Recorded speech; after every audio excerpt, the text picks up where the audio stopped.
ನೆಚ್ಚಿನ ಮಿತ್ರರೇ, ಎಲ್ಲರಿಗೂ ನಮಸ್ಕಾರ. ನಾನು ನಿಮ್ಮ ರಾಜೇಶ್ ಮುತ್ತಾಳ್, ಗವಿಸಿದ್ದೇಶ್ವರರ ನಾಡು ಕೊಪ್ಪಳದಿಂದ. ಇನ್ನೇನು ಒಳ ಮೀಸಲಾತಿ ಮುಗಿದ ತಕ್ಷಣವೇ PST, SDA, FDA ಹಾಗೂ ಇನ್ನಿತರ ಇಲಾಖೆಗಳ ಹುದ್ದೆಗಳನ್ನು ಕಾಲ್ ಫಾರ್ ಮಾಡೋದಿದೆ. ಸೊ ಮುಖ್ಯವಾಗಿ PST ಪ್ರೈಮರಿ ಸ್ಕೂಲ್ ಟೀಚರ್ಸ್ ಇದು ಅಂತೂ ರಿಕ್ರೂಟ್ಮೆಂಟ್ ಆಗೇ ಆಗುತ್ತೆ. ಈ ಎಲ್ಲ ಪರೀಕ್ಷೆಗಳಿಗೆ ಸಾಮಾನ್ಯ ಜ್ಞಾನದ ಒಂದು ಟಾಪಿಕ್ ಅಂದರೆ GKಗೆ ಸಂಬಂಧಪಟ್ಟಿರ್ತಕ್ಕಂಥ ಒಂದು ಮುಖ್ಯವಾದ ಟಾಪಿಕನ್ನು ಈ ವಿಡಿಯೋದಲ್ಲಿ ನಾನಿವತ್ತು ಡಿಸ್ಕಷನ್ ಮಾಡ್ತಾ ಇದ್ದೀನಿ. ಯಾವುದು ಆ ಟಾಪಿಕ್ಕು ಅಂತಂದರೆ ಪುಲಿಟ್ಜರ್ ಅವಾರ್ಡ್. ಮಿತ್ರರೇ, ನೀವು ಈಗಾಗಲೇ ಇದ್ರ ಬಗ್ಗೆ ಕೇಳಿರ್ತೀರಿ. ಪ್ರತಿ ವರ್ಷ ಪುಲಿಟ್ಜರ್ ಅವಾರ್ಡನ್ನು ಕೊಡ್ತಾನೆ. ಆ ಪುಲಿಟ್ಜರ್ ಅವಾರ್ಡಿನ ಬಗ್ಗೆ ಒಂದಿಷ್ಟು ಮಾಹಿತಿಯನ್ನು ಈ ವಿಡಿಯೋದಲ್ಲಿ ನಾನು ನಿಮ್ಮೊಂದಿಗೆ ಹಂಚಿಕೊಳ್ಳಲಿದ್ದೇನೆ. ಏನಿದು ಪುಲಿಟ್ಜರ್? ಯಾರು ಇವರು ಪುಲಿಟ್ಜರ್? ಜೋಸೆಫ್ ಪುಲಿಟ್ಜರ್ ಹಂಗೇರಿಯನ್ ಮೂಲದ ಅಮೇರಿಕನ್ ಪ್ರಜೆ. ಇವರು ಅಮೇರಿಕಕ್ಕೆ ಬಂದ ಮೇಲೆ ತಮ್ಮ ಜರ್ನಲಿಸಮನ್ನು ಪ್ರಾರಂಭ ಮಾಡಿದರು. ಸೊ ಈ ಪತ್ರಿಕೋದ್ಯಮದ ಬಗ್ಗೆ ಇವ್ರಿಗೆ ಎಷ್ಟರ ಮಟ್ಟಿಗೆ ಬದ್ಧತೆ ಇತ್ತು ಅಂತಂದರೆ ಕೊನೆಗೆ ತಮ್ಮ ಜೀವಿತಾವಧಿಯ ಕೊನೆಗೆ ಕಣ್ಣಿನ ದೃಷ್ಟಿಯನ್ನು ಜೋಸೆಫ್ ಪುಲಿಟ್ಜರ್ ಕಳೆದುಕೊಂಡರೂ ಕೂಡ ತನ್ನ ಸಹಾಯಕರೊಂದಿಗೆ ಪತ್ರಿಕೋದ್ಯಮವನ್ನು ಮುಂದುವರಿಸಿದವರು. ಸೊ ಅವರೊಂದು ವಿಲ್ ಬರೆದು ಹೋದರು. ಏನಿತ್ತು ವಿಲ್ನಲ್ಲಿ ಅಂತಂದರೆ, ಇಡೀ ತಮ್ಮ ಜೀವಿತ ಅವಧಿಯಲ್ಲಿ ಸಂಗ್ರಹಿಸಿದ ಒಟ್ಟು ಹಣವನ್ನು ಕೊಲಂಬಿಯಾ ಯೂನಿವರ್ಸಿಟಿಗೆ ಕೊಟ್ಟು ಈ ಹಣದಲ್ಲಿ ಒಂದು ಪತ್ರಿಕೋದ್ಯಮದ ಶಾಲೆಯನ್ನು ತೆರೆಯಬೇಕು ಮತ್ತು ಪ್ರತಿ ವರ್ಷ ಪತ್ರಿಕೋದ್ಯಮದಲ್ಲಿ ಸಾಧನೆಗೈದವರಿಗೆ, ಸಂಗೀತ ಸಂಯೋಜನೆಯಲ್ಲಿ ಸಾಧನೆ ಮಾಡಿದವರಿಗೆ ಹಾಗೂ ಶ್ರೇಷ್ಠ ಸಾಹಿತ್ಯವನ್ನು ಬರೆದವರಿಗೆ ಪುಲಿಟ್ಜರ್ ಪ್ರಶಸ್ತಿಯನ್ನು ಕೊಡ್ರಿ ಅಂತ ಹೇಳಿ ಅವ್ರು ಹೇಳಿದರು. ಅವರ ಇಚ್ಛೆಯಂತೆಯೇ ಕೊಲಂಬಿಯಾ ವಿಶ್ವವಿದ್ಯಾಲಯ 1917ರಿಂದ ಈ ಪ್ರಶಸ್ತಿಯನ್ನು ಕೊಡಲಿಕ್ಕೆ ಸ್ಟಾರ್ಟ್ ಮಾಡಿತು. ಸೊ ಹಾಗಾದರೆ ಈ ಪ್ರಶಸ್ತಿಯನ್ನು ಪ್ರತಿ ವರ್ಷವನ್ನೂ ಕೂಡ ಪ್ರಶಸ್ತಿ ಪ್ರದಾನ ಮಾಡಲಾಗ್ತದೆ. ನಮ್ಮ ಪರೀಕ್ಷಾ ದೃಷ್ಟಿಯಿಂದ ಈ ಪ್ರಶಸ್ತಿಯ ಮೇಲೆ ಯಾವ ಥರ ಪ್ರಶ್ನೆಗಳು ಅರೈಸ್ ಆಗುತ್ತೆ ಅಂಥೇಳಿ ಈಗ ಒಂಚೂರು ತಿಳ್ಕೊಳ್ಳೋಣ. ಮಿತ್ರರೇ, ಪುಲಿಟ್ಜರ್ ಪ್ರಶಸ್ತಿ ಪಡೆದ ಪ್ರಥಮ ಭಾರತೀಯ ಗೋವಿಂದ್ ಬೆಲಾರಿ ಲಾಲ್ ಅಂಥೇಳಿ. ಯಾರು ಇವರು ಅಂತಂದರೆ ಭಾರತೀಯರು. ಇವರು 1913ರಲ್ಲಿ ಸ್ಯಾನ್ ಫ್ರಾನ್ಸಿಸ್ಕೋದಲ್ಲಿ ಇವರು ಲಾಲಾ ಹರ್ದಯಾಳ್ ಅನ್ನೋರು ಏನು ಮಾಡಿದ್ರು ಅಂತಂದರೆ ಗದರ್ ಪಾರ್ಟಿ ಸ್ಥಾಪನೆ ಮಾಡಿದರು. ಆ ಲಾಲ್ ಹರ್ದಯಾಳ್ ಅವರ ನಿಕಟ ಸಂಪರ್ಕವತಿಯಾಗಿ ಇವರು ಏನು ಮಾಡಿದರು ಅಂತಂದರೆ ಗದರ್ ಪಾರ್ಟಿಯ ಸದಸ್ಯನಾಗಿ ಭಾರತೀಯ ಸ್ವಾತಂತ್ರ್ಯ ಚಳುವಳಿಯಲ್ಲಿ ಧುಮುಕಿದರು. ತದನಂತರ ಇವರಿಗೆ 1937ರಲ್ಲಿ ಪುಲಿಟ್ಜರ್ ಅವಾರ್ಡ್ ಬಂತು. ಯಾವ ಕೆಟಗರಿಯಲ್ಲಿ ಅಂತಂದರೆ ವಿಜ್ಞಾನದ ವರದಿ ಮಾಡಿದ್ದಕ್ಕೆ ಇವರಿಗೆ ಪುಲಿಟ್ಜರ್ ಅವಾರ್ಡನ್ನು ಕೊಟ್ಟರು. ಹಾಗಾದರೆ ಪುಲಿಟ್ಜರ್ ಪ್ರಶಸ್ತಿಯನ್ನು ಪಡೆದ ಪ್ರಥಮ ಭಾರತೀಯ ಯಾರು ಅಂತಂದರೆ ಗೋವಿಂದ್ ಬೆಹಾರಿ ಲಾಲ್. ಇನ್ನು ಜುಂಪಾ ಲಾಹಿರಿ ಪುಲಿಟ್ಜರ್ ಪ್ರಶಸ್ತಿ ಪಡೆದ ಪ್ರಥಮ ಭಾರತೀಯ ಮಹಿಳೆ ಜುಂಪಾ ಲಾಹಿರಿ. ಇವರಿಗೆ ಫಿಕ್ಷನ್ ವಿಭಾಗದಲ್ಲಿ ಅಂದರೆ ಕಥಾ ಸಾಹಿತ್ಯದ ವಿಭಾಗದಲ್ಲಿ ಪುಲಿಟ್ಜರ್ ಪ್ರಶಸ್ತಿಯನ್ನು ನೀಡಲಾಯಿತು. ಹಾಗಾದರೆ ಇವರ ಯಾವ ಪುಸ್ತಕಕ್ಕೆ ಪುಲಿಟ್ಜರ್ ಪ್ರಶಸ್ತಿ ಕೊಟ್ಟರು? ಇವರು ಬರೆದ ಪುಸ್ತಕ ಯಾವುದು ಅಂತಂದರೆ ದ ಇಂಟರ್ಪ್ರಿಟರ್ ಆಫ್ ಮೆಲಾಡೀಸ್ ಎಂಬತಕ್ಕಂತಹ ಪುಸ್ತಕಕ್ಕೆ ಅಥವಾ ಕೃತಿಗೆ ಪುಲಿಟ್ಜರ್ ಪ್ರಶಸ್ತಿಯನ್ನು 2000 ಕೊಡಲಾಯಿತು. ಮಿತ್ರರೇ, ಈ ಪುಸ್ತಕದ ಥೀಮ್ ಏನಿತ್ತು? ಈ ಪುಸ್ತಕದ ಥೀಮ್ 9 ಕಥೆಗಳನ್ನು ಒಳಗೊಂಡಿದೆ. ಮನುಷ್ಯನ ವೈಯಕ್ತಿಕ ಸಂಬಂಧಗಳು ಮತ್ತು ಗಡಿಗಳು, ಸಾಂಸ್ಕೃತಿಕತೆ ಹಾಗೂ ಭಾವನಾತ್ಮಕ ಅಂಶಗಳಲ್ಲಿ ಕಮ್ಯುನಿಕೇಷನ್ ಮತ್ತು ಮಿಸ್ಕಮ್ಯುನಿಕೇಷನ್ಗಳ ನಡುವೆ ನಡೆಯುವ ಒಂದು ಸಂಘರ್ಷ ಹೇಗಿರುತ್ತೆ ಅನ್ನೋದನ್ನು ಈ ಕೃತಿಯಲ್ಲಿ ನಾವುಗಳು ನೋಡಬಹುದು. ಇನ್ನು ಗೀತಾ ಆನಂದ್ ಇವರು ಕೂಡ 2003 ಪುಲಿಟ್ಜರ್ ಪ್ರಶಸ್ತಿಯನ್ನು ಪಡೆದುಕೊಂಡ ಮತ್ತೋರ್ವ ಭಾರತೀಯ ಮಹಿಳೆ.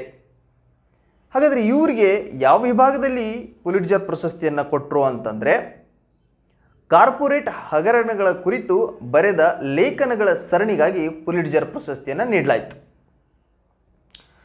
ಇವ್ರ ಬಗ್ಗೆ ಇನ್ನೊಂದು ವಿಶೇಷ ಮಾಹಿತಿ ಇದೆ. ಇವ್ರದ್ದೊಂದು ಪುಸ್ತಕ ಇದೆ ಮಿತ್ರರೇ, ದಿ ಕ್ಯೂರ್ ಅಂತ ಹೇಳಿ. ಈ ಪುಸ್ತಕ ಇಂಗ್ಲೀಷ್ನಲ್ಲಿ ಒಂದು ಮೂವಿನೇ ಆಗಿದೆ.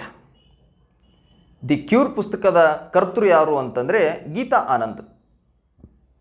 ಆ ಪುಸ್ತಕದ ಥೀಮ್ ಏನು ಅಂತಂದರೆ, ನೈಜವಾದ ನಡೆದ ಘಟನೆ. ಒಬ್ಬ ತಂದೆಯಾದವನು ಔಷಧಿ ಇಲ್ಲದ ಗುಣಪಡಿಸಲಾಗದ ರೋಗದಿಂದ ಬಳಲುತ್ತಿರುವ ತಮ್ಮೆರಡೂ ಮಕ್ಕಳಿಗೆ ತಂದೆಯಾದವನು ಹಣವನ್ನು ಕೂಡಿಸಿ ಒಂದು ಬಯೋಟೆಕ್ ಸ್ಟಾರ್ಟಪ್ಪನ್ನು ಓಪನ್ ಮಾಡಿ ಮೆಡಿಸಿನನ್ನು ಕಂಡು ಹಿಡಿದು ತನ್ನ ಮಕ್ಕಳನ್ನು ಹೇಗೆ ರಕ್ಷಣೆ ಮಾಡ್ತಾನೆ ಅನ್ನೋದನ್ನೇ ಈ ಪುಸ್ತಕವು ಒಳಗೊಂಡಿದೆ. ಹಾಗಾದರೆ ಈ ಪುಸ್ತಕದ ಹೆಸರು ದ ಕ್ಯೂರ್. ಇದನ್ನು ಬರೆದವರು ಯಾರು ಅಂತಂದರೆ ಗೀತಾ ಆನಂದ್. ಇವ್ರಿಗೆ 2003ನೇ ಇಸ್ವಿಯಲ್ಲಿ ಪುಲಿಟ್ಜರ್ ಅವಾರ್ಡನ್ನು ನೀಡಲಾಯಿತು. ಇನ್ನು 2014ರಲ್ಲಿ ಪುಲಿಟ್ಜರ್ ಪ್ರಶಸ್ತಿಯನ್ನು ಪಡೆದುಕೊಂಡವರು ವಿಜಯ್ ಶೇಷಾದ್ರಿ. ಇವ್ರಿಗೆ ಕವನ ಅಂದರೆ ಪೊಯೆಟ್ರಿ ಕ್ಯಾಟಗರಿಯಲ್ಲಿ ಪುಲಿಟ್ಜರ್ ಅವಾರ್ಡನ್ನು ನೀಡಲಾಯಿತು. ಕಲೆಕ್ಷನ್ಸ್ 3 ಸೆಕ್ಷನ್ಸ್ ಇವರ ಕಾವ್ಯದ ಹೆಸರು. ಇವರು ವಿಶೇಷತೆ ಇನ್ನೂ ಏನು ಅಂತಂದರೆ, ಇವರು ನಮ್ಮ ಕನ್ನಡಿಗರು, ಕರ್ನಾಟಕದ ಮೂಲದವರು ಕೂಡ ಪುಲಿಟ್ಜರ್ ಅವಾರ್ಡನ್ನು ಪಡೆದುಕೊಂಡಿದ್ದಾರಾ. ಅವರ ಹೆಸರು ವಿಜಯ್ ಶೇಷಾದ್ರಿ. ಇನ್ನು 2018ರಲ್ಲಿ ಪುಲಿಟ್ಜರ್ ಪ್ರಶಸ್ತಿಯನ್ನು ಪಡೆದ ಭಾರತೀಯ ಯಾರು ಅಂತಂದರೆ ಡ್ಯಾನಿಶ್ ಸಿದ್ದಿಕಿ ಮತ್ತು ಅದ್ನಾನ್ ಅಬಿದಿ. ಈವರಿಗೆ ವೈಶಿಷ್ಟ್ಯಪೂರ್ಣ ಛಾಯಾಚಿತ್ರ ವಿಭಾಗದಲ್ಲಿ ಪುಲಿಟ್ಜರ್ ಪ್ರಶಸ್ತಿಯನ್ನು ನೀಡಲಾಯಿತು. ಹಾಗಾದರೆ ಇವರಿವರು ಯಾವುದರ ಛಾಯಾಚಿತ್ರವನ್ನು ಸೆರೆ ಹಿಡಿದಿದ್ರು ಅಂತಂದರೆ, ಈ ಬಾಂಗ್ಲಾದೇಶ್ ಮತ್ತು ಮಯನ್ಮಾರ್ನಲ್ಲಿ ಕ್ರೈಸಿಸ್ ಸ್ಟಾರ್ಟ್ ಆಗಿತ್ತು. ರೋಹಿಂಗ್ಯಾ ಮುಸ್ಲಿಂ ಕ್ರಿಸಿಸ್ ಬಿಕ್ಕಟ್ಟು. ಅವರುಗಳನ್ನು ಅಲ್ಲಿಂದ ಹೊರಗೆ ಹಾಕಿದ್ರು. ಅದರ ಛಾಯಾಚಿತ್ರವನ್ನು ಡ್ಯಾನಿಶ್ ಸಿದ್ದಿಕಿ ಸೆರೆ ಹಿಡಿದಿದ್ರು ಮತ್ತು ಅದ್ನಾನ್ ಅಬಿದಿ ಶೇರ್ ಮಾಡಿದರು.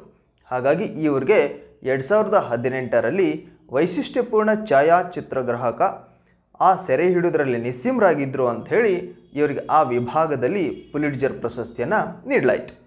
ಇನ್ನು ಮೇಘಾ ರಾಜಗೋಪಾಲನ್, ಇವರಿಗೆ 2021ರಲ್ಲಿ ಅಂತಾರಾಷ್ಟ್ರೀಯ ಸುದ್ದಿ ವರದಿ ಆ ವಿಭಾಗದಲ್ಲಿ ಪುಲಿಟ್ಜರ್ ಪ್ರಶಸ್ತಿಯನ್ನು ನೀಡಲಾಯಿತು.